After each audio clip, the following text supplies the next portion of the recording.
Hello everybody, welcome back to the ZHP Garage, and today we're going to be installing the LS3 finally, like completely done, 100% permanently, once and for all, however you want to say it. We're going to be doing it in this video. It's going to be done. It's going to be the last time that we're setting it into the car, and it's not going to come back out again. So this is really exciting. And at this current time, we already put it in. It was sitting right here.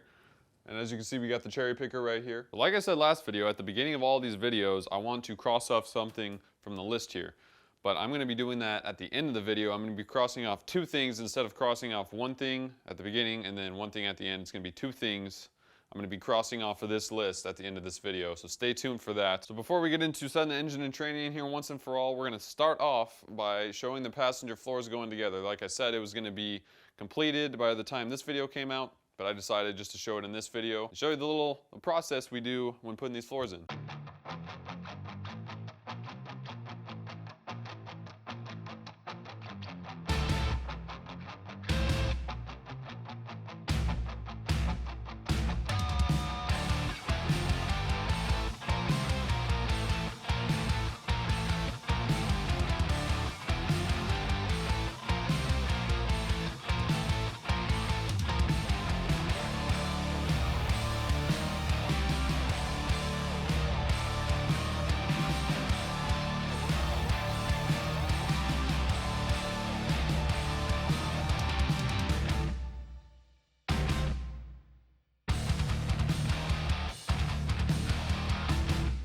So here it is. We got the floor in it. We're not floored anymore. This is just sitting here. We gotta trim it, get that welded in, but we got the floor, both sides are in and done. We got the little Mother May I pedal mounted up. Got the pads on the brake and the clutch. We got this here is the we'll show you in a little bit, is the bracket for the subframe connectors. It moves the subframe connectors go to it and the lower trailing arm. This is the way it's set up. TCI does it, bolts it into the car. You could weld it either way, but it's the setup to bolt in. So that's what these are. So we got both the brackets in it. We have the subframe connectors in it now. We welded them to the front. We'll show that a little bit later. But yeah, we got these are for the seat belts. We got the brackets. You can see they're welded in. There's a little retaining reinforcement that goes behind it. So these are for the front seat belts. So that's done. We still need to do for the seat, and you can see that this is a bench seat floor, and we have buckets, so you can see that it has a nice platform here, but there's nothing here. It's lower. Probably part of the reason why the seat sat crooked in this thing before. Besides being the floor is all rotted, it wasn't truly an SS bucket seat. I'm gonna have to make some mounts on the inside of the seat track so the seats sit flat. So still working on the floors, but it's almost 100% done. We're gonna put the engine and tranny in it and see what I have to trim on this. I already know I'm gonna have to raise up this tunnel. It's gonna be too low, but after I get the engine in there, we'll see what we have to modify to that. And then I'm not gonna weld this completely. This is gonna be welded completely, the whole thing, but this I'm just gonna tack, and I'm going to just seal it with the same sealer for the floor here, like the factory does it. And so I'm gonna do this after the engine and tranny is in the car. Without further ado, let's get the engine and tranny in this thing.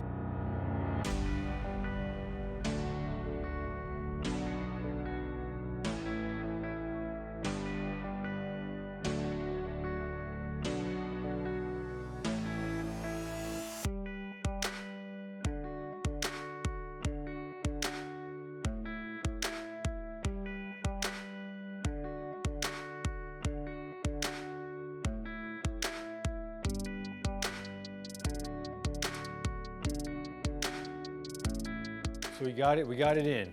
It looks pretty good. Looks pretty good with the black and the silver. Starting to come together really nicely. It was a little bit of a battle getting it in. This bolt being welded onto the engine mount.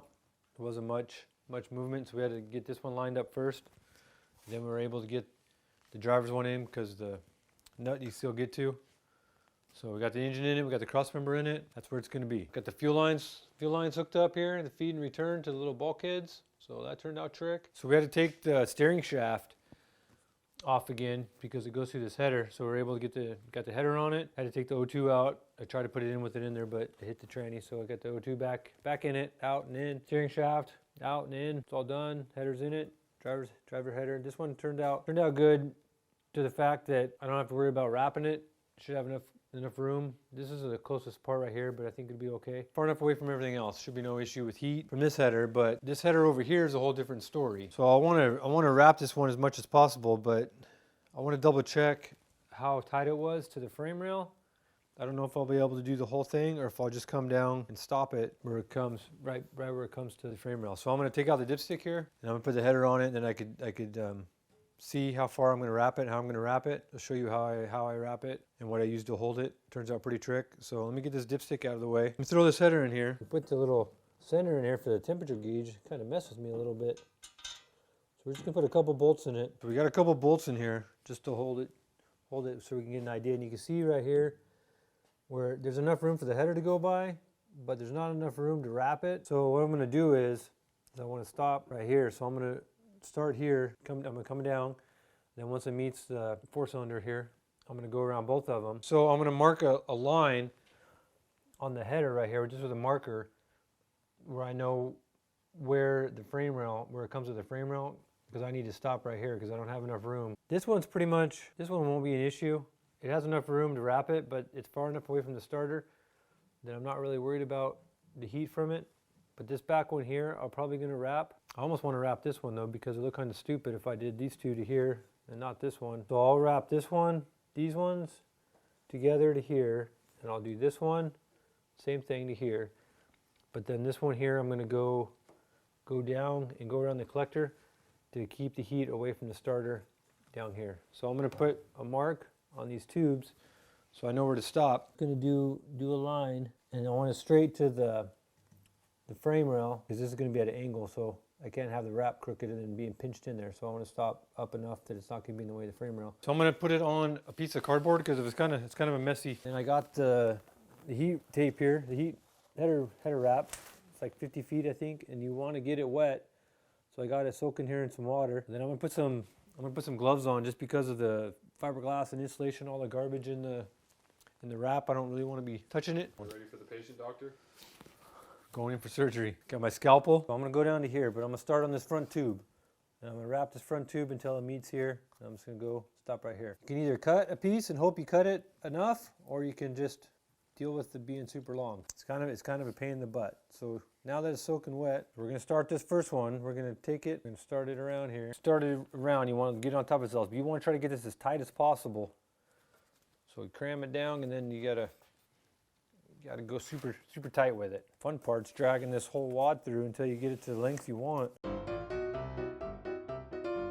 It'd be easier once we get to the more space here. We can fit the whole wad through easier, or start out with a shorter piece. So now we're at here's our mark right here. So we're going to stop. We don't need to really go any further. So we're going to cut it. We're going to cut it right here. So now we know how long it is. We can adjust it after the fact. So we're just going to use a good razor blade, put some tension on it.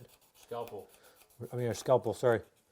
We're going to use our scalpel. So now instead of using a hose clamp, some other form of ugliness to hold it in place, we're going to use some safety wire. We're going to put it on the inside. So we're going to flip it. It'll be back here where it comes together. We'll put our safety wire around about like so. Give it a little trim. You got to be careful because you can get this to the point that it just snaps the wire. So you get it snug down so you don't have to hold everything. And I like to do two. So I'm going to put another one right next to it. So we'll trim a little of the extra off. Then you can just bend it over, just tuck it down. Do the same thing. We'll put some up here so it doesn't unravel. Normally it doesn't unravel because you got it overlapped. But just to make sure, we'll do the same thing. So you see how it turns out. So just a small little wire instead of a big old fat hose clamp. Seems to hold pretty well. I've used it over and over. The safety wire holds it tight. It doesn't ever come undone. So another way to do it. So we're going to go ahead and do this tube now. And then we'll do this one all the way. Actually, we'll probably do this one first. Then we can use up some of this wad. So here it is. We got it done. Put it on now and see how it looks. We got it all wrapped. This here is a little kind of, didn't turn out too not as exciting as I liked, just because it steps down, so it kind of gets a little wadded up. Cut off this little straggler here.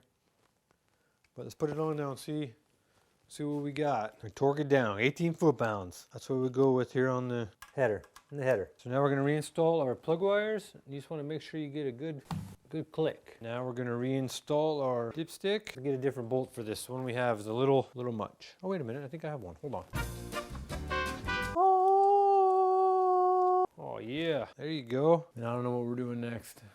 We gotta wait and see. All right, so now that the engine and tranny is in here and it's looking fabulous, we're gonna be crossing stuff off this list. So let's check it out right now. So obviously we got finished both floors, which I'm gonna cross off right now. They're technically not 100% done. They're probably like 90, 95% done, but I'm just gonna cross it off for the sake that that's the last time I'm gonna be showing any part of the floors. All that's really left with the floors is just like small little miscellaneous brackets to hold the floor to support it.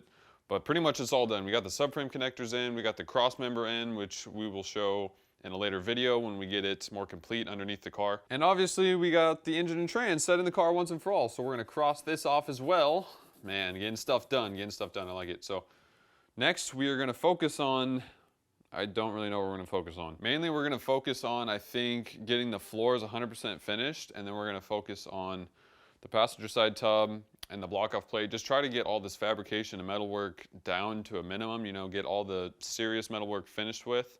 So then we can start putting the interior together, start laying out the wiring, and stop having such a stinking mess in the car. As you saw, it was pretty cleaned up earlier when we showed the floors at the beginning of the video. So I think the next video we're gonna do on this car is putting the AC together, you know, installing the AC box and showing how to do that and all that sort of stuff. So if you wanna see that, go down below, hit the subscribe button. Stay tuned for the videos. If you like this video, hit the like button, share it, whatever you want to do. See you guys all next time. Peace out.